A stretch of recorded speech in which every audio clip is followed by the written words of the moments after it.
Salam sejahtera dalam kasih Tuhan Yesus Kristus. Berjumpa lagi di channel YouTube saya, Pendeta Heni Momongan.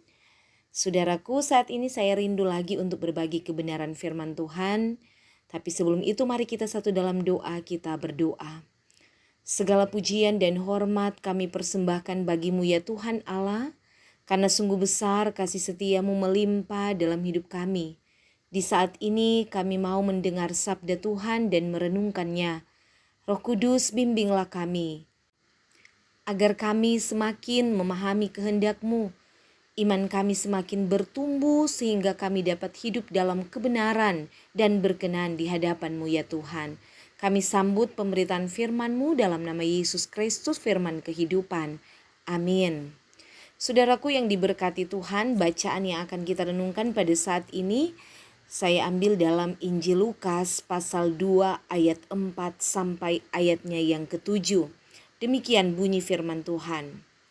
Demikian juga Yusuf pergi dari kota Nazaret di Galilea ke Yudea, ke kota Daud yang bernama Betlehem, karena ia berasal dari keluarga dan keturunan Daud, supaya didaftarkan bersama-sama dengan Maria tunangannya yang sedang mengandung.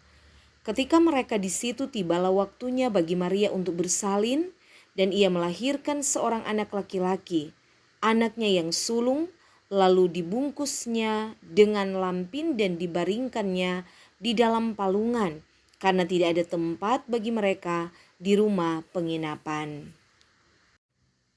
Demikian firman Tuhan.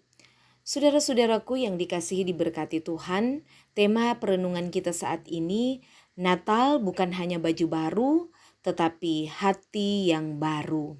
Saudaraku, tentunya kita sebagai orang percaya, kita patut bersyukur kepada Tuhan Yesus Kristus, Sang Putra Natal, yang masih memberi lagi kita kesempatan untuk berada pada suasana perayaan menyambut Natal Yesus Kristus di tahun ini.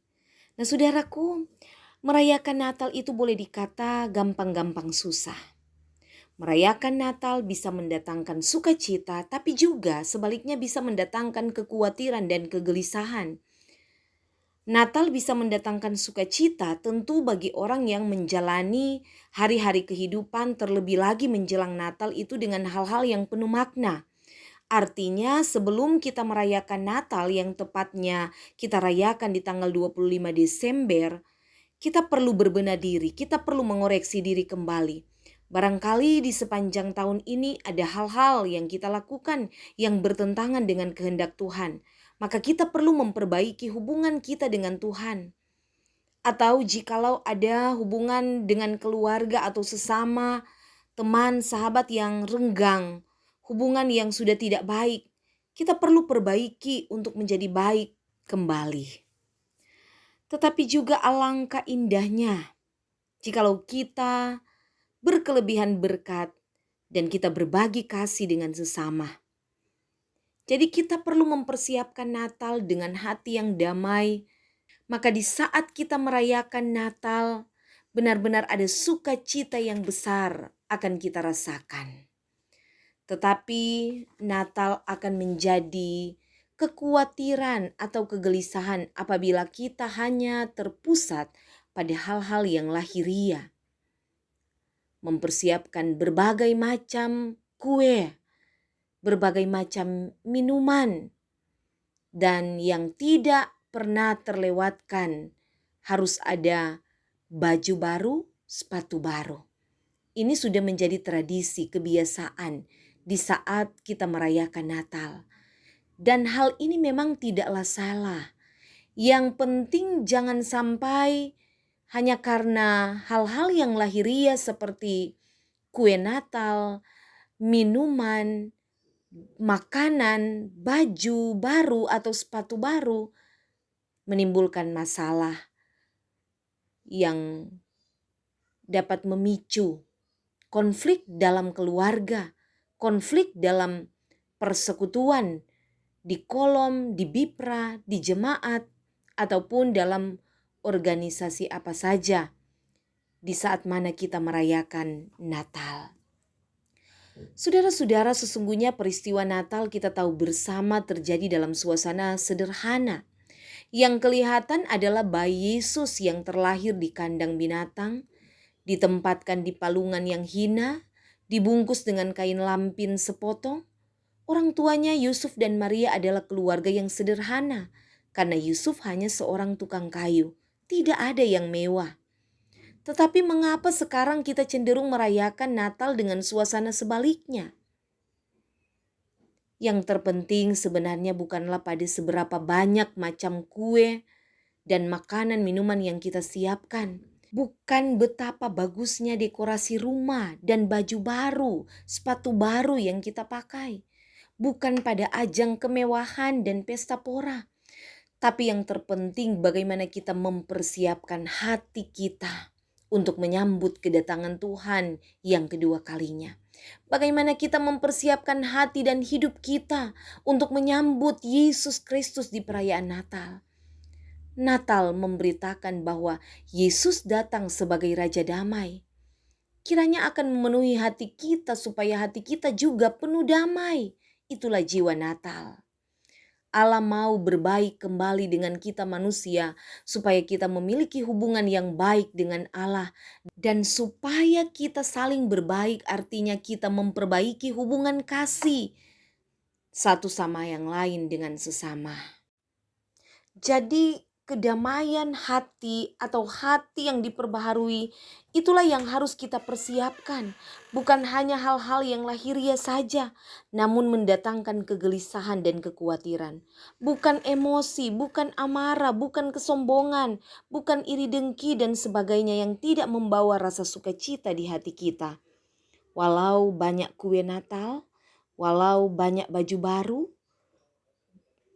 dan juga dekorasi rumah yang baru, semuanya baru, tetapi semua itu tidak ada artinya kalau kita tidak hidup baru, hati kita tidak diperbaharui.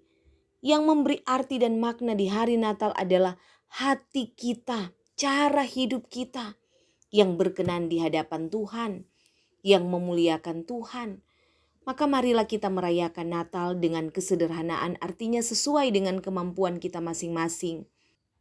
Karena yang terpenting adalah hati yang baru, hidup baru untuk kita persembahkan yang terbaik bagi Tuhan lewat sikap hidup yang berkenan di hadapan Tuhan.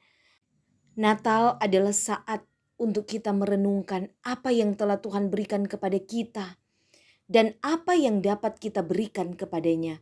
Sudahkah kita memberi yang terbaik bagi Tuhan? Maka marilah kita menjalani dan mengisi hari-hari hidup kita. Dan di masa penantian ini dengan hal-hal yang penuh makna. Hidup yang terus diperbaharui, hati yang terbuka untuk saling memaafkan, saling mengasihi, menciptakan suasana penuh damai dan nyaman. Dengan demikian, sukacita, kegembiraan dan kebahagiaan sejati akan terus kita alami dan nikmati dalam perjalanan kehidupan kita kini dan ke depan. Mari kita merayakan Natal dengan hati yang penuh damai, maka sukacita Kristus mewarnai seluruh kehidupan kita. Tuhan memberkati. Amin. Mari kita berdoa. Terima kasih ya Yesus Kristus untuk kesempatan yang indah ini kami telah merenungkan firman-Mu. Biarlah firman-Mu terus menuntun kami untuk selalu mengikuti kehendak-Mu, menaruh harapan hanya kepada Tuhan, dan iman kami semakin dikuatkan. Kami akan terus memperbaiki diri dan kami membuka hati untuk diubahkan oleh Tuhan, sehingga di perayaan menyambut Natal Yesus Kristus, kami akan senantiasa mempersiapkan hati kehidupan kami, yaitu hati yang baru, hati yang dipenuhi oleh kuasa kasih Kristus, sehingga kami akan menebarkan kasih dan damai itu dalam kehidupan dimanapun kami pergi dan berada. Yesus Kristuslah yang dimuliakan. Ini kami yang mengucap syukur di dalam nama Tuhan Yesus Kristus, Sang Putra Natal. Kami berdoa, haleluya, amin.